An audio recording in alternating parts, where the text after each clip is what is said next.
Hello guys, स्वागत है आप सबका। तो आज हम बात करेंगे अदानी ग्रुप की। और नॉर्वे के राजदूत ने जो है बड़ी बात कही है, अमेरिका को सलाह दी है। क्या है पूरा मामला वो हम देखेंगे दोस्तों।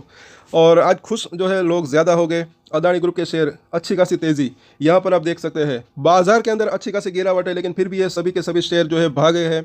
यहाँ पर देखें कुछ शेयर तो अपर सर्किट के ऊपर है। इन सभी के ऊपर हम डिटेल में चर्चा करेंगे शाम को। तो सब्सक्राइब जरूर कर लें हमारे चैनल को। अगर आप नए हैं इस चैनल के ऊपर, तो कई शेयरों के ऊपर, अदानी ग्रुप के कई शेयरों के ऊपर हम डेली टेक्निकल चार्ट के ऊपर एनालिसिस करते हैं। यहाँ पर भी आप देखें तो अच्छी खासी तेजी, एसीसी के अंदर थोड़ी सी गिरावट, बाकी कुछ शेयर्स के अंदर जैसे अदानी पोर्ट के अंदर भी थोड़ी सी गिरावट है यहाँ पर।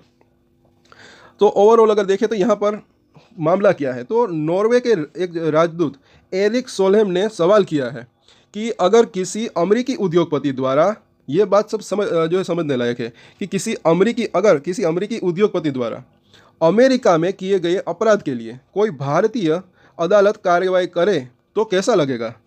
क्या अमेरिका इसे बर्दाश्त करेगा? क्या अमेरिकी मीडिया को ये ठीक लगेगा? ये सब जो है सोचने लायक बात है। आप क्या ख्याल है इसके ऊपर नीचे कमेंट जरूर करें दोस्तों। आगे देखते हैं। अमेरिकी न्याय विभाग द्वारा गौतम अदानी और उनकी कंपनी के कई अन्य लोगों के खिलाफ अभियोग शुरू करने के मामले पर देश में जो है खूब बवाल हो रहा है। और इस मुद्दे पर संसद बाधित है और विपक्ष अदानी मामले पर चर्चा के लिए खड़ा है। हालांकि भारत के कई वरिष्ठ वकीलों ने, बड़े बड़े वकीलों ने अदानी मामले में उद्योगपति के खिलाफ कोई ठोस सबूत न होने की बात कही है।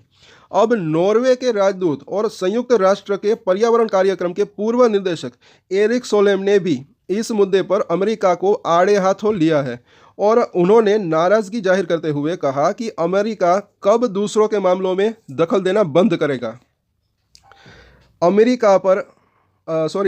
पर अमेरिकी न्याय विभाग ने लगाया है आरोप। क्या? तो ये तो हम सब जानते हैं ज़्यादातर के।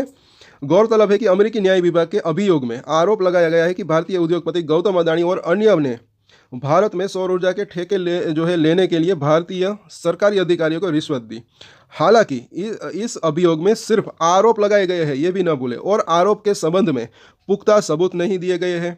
तो कई भारतीय वकीलों ने भी जो है ये बात कही है कि और नॉर्वे के राजदूत ने भी इसी बात को उठाया और आरोप लगाया कि ऐसा करके अमेरिकी प्रशासन भारत के स्वच्छ ऊर्जा बदलाव को बाधित करना चाहता है। ये ज़रा सुने। नॉर्वे के राजदूत की अमेरिका को सलाह। क्या उन्होंने सलाह दी है? बहुत ही यहाँ पर जो बढ़िया बात है, इसको आप देख सकते हैं कि एरिक सोलेम ने सोशल मीडिया पर साझा एक पोस्ट में लिखा है कि अमेरिका कब दूसरों के मामलों में दखल देना बंद करेगा। बीते हफ्ते पूरी दुनिया के मीडिया में गौतम अदानी के खिलाफ अमेरिकी अभियोग का मामला छाया रहा।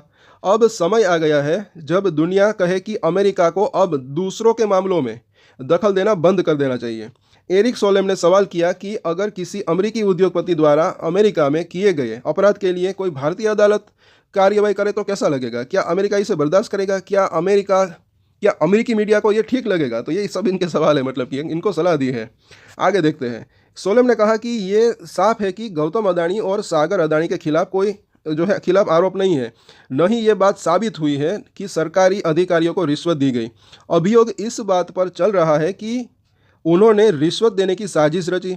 अमेरिका के इस तरह से दूसरों के मामलों में दखल देने के गंभीर परिणाम होते हैं। इसके चलते भारत के औद्योगिक प्रतिष्ठानों को वित्त जुटाने में दिक्कत हो सकती है, यानी कि पैसा जुटाने में दिक्कत हो सकती है। और अभियोग की वजह से अदानी समूह को अब काफ़ी समय और धन अदालती कार्यवाही में जो है खर्च करना होगा, जबकि इस दौरान वह अपना ध्यान सौर ऊर्जा और पवन चक्की के संसाधनों में लगा सकता था।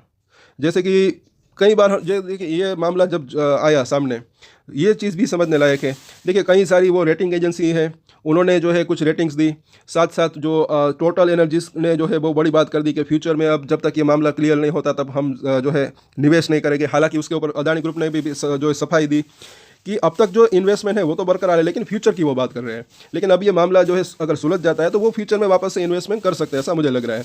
अब यहाँ पर देख तो अदानी ग्रुप को भी अच्छी खासी देखिए यहाँ पर मेहनत करनी पड़ती है। ये बात इसको नोट करें। ये भी सोचने लायक बात है कि जब ऐसे आरोप लगते हैं, ये सब चीज़ होते हैं, तो बिजनेस के ऊपर भी थोड़ा बहुत इम्पैक्ट पड़ता है, ऐसा मुझे लग रहा है। और ये तो अदानी ग्रुप है कि इतना स्ट्रॉन्ग है कि ये मुश्किलों से लड़ रहा है। और अच्छी खासी तब हिंडनबर्ग रिपोर्ट के ऊपर भी जो है इन्होंने टक्कर दी, अब यहाँ पर भी ये टक्कर देता हुआ दिखाई दे रहा है। अच्छे खासे शेयर के अंदर भी तेज़ी देखने को मिली। और आगे देखें आखिर में कि इससे भारत का अक्षय ऊर्जा में बदलाव बाधित हो सकता है। तो ये भी यहाँ पर जो है सब सोचने लायक बात है कि अदानी ग्रुप भले ही इसके अंदर बाहर निकला है, लेकिन थोड़ा बहुत इनको भी इम्पैक्ट तो पड़ ही सकता है। थोड़ा बहुत पैसे का खर्चा भी हो सकता है, थोड़ा बहुत इनके बिजनेस जो है उनके अंदर थोड़ी अगर देखें तो रुकावट भी आ सकती है, जैसे कि हमने बात की पैसा जुटाने में भी जो है दिक्कत हो सकती है। अब थोड़ा सा मामला और ये सुलझ जाए तो सब कुछ बढ़िया भी रह सकता है, ऐसा मुझे लग रहा है। तो बाकी जो है आप क्या इसके बारे में क्या ख्याल है, नीचे कमेंट जरूर करें। बाकी ये जो नॉर्वे के राजदूत ने बात की, मुझे जो है ऐसा लग रहा है कि काफ़ी बढ़िया है। और ओवरऑल अगर देखें तो अमेरिका को इससे क्या मिला, ये भी जो है सोचने लायक बात है। इतना पावरफुल कंट्री, लेकिन फिर भी अगर देखें इन्होंने वो आरोप लगाए, आरोप जो है अभी भी अगर देखें तो उसका ज़्यादा पहले तो इफेक्ट पड़ा, लेकिन उसके बाद अभी ये इफेक्ट नहीं पड़ा, ये भी आप कह सकते हैं। क्योंकि अच्छे खासे शेयरों के अंदर जितने के अंदर गिरावट थी, तो ऑलमोस्ट जो है कई शेयरों के अंदर अच्छी खासी रिकवरी भी देखने को मिल रही है। तो शाम को हम डिटेल में भी चर्चा करेंगे इन सभी के ऊपर, शेयरों के ऊपर ज़्यादातर हो सकेगा तो। और आपका क्या ख्याल है इसके ऊपर नीचे कमेंट जरूर करें। और एक स्टैंडर्ड डिस्क्लेमर जो कि मैं हमेशा देता हूँ, आप कोई भी ट्रेड ले उससे पहले अपनी रिसर्च करें, अपने फाइनेंशियल एडवाइजर की सलाह ले, उसके बाद ही कोई डिसीजन ले। और डिसीजन ले तो उसकी जिम्मेदारी मैच्योरिटी के साथ खुद ही ले। ये वीडियो मैंने एजुकेशन पर्पस के लिए बनाई, मेरी तरफ से कोई भी बाय या सेल की रिकमेंडेशन नहीं है। Thank you.